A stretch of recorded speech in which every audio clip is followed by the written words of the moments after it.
Ba't bang hilig mo limitahan ang sarili mo? Susubukan mo palang sumusuko ka na agad. Siguro nalilimitahan ka, iniisip mo, paano kaya ito? Baka hindi ko kaya.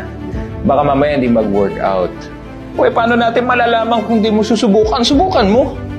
Try it. And perhaps you might find success in this endeavor. And you never really know. You would never truly know unless you try. Katulad ng ulam na pag hindi mo tinikman hanggang titig ka lang, paano mo malaman kung masarap o hindi ba? Tingnan mo, huwag mo limitahan yung sarili mo. Feeling mo wala kang ma-achieve, hindi mo makukuha. And perhaps this is because of a previous mistake. Nagkamali ka dati, feeling mo na ngayon, wala ka na ngayong maitatama. Tigilan mo na yan. Kasi alam mo, kung nagkamali rin ako, mga successful na negosyante, nagkamali din yan lahat.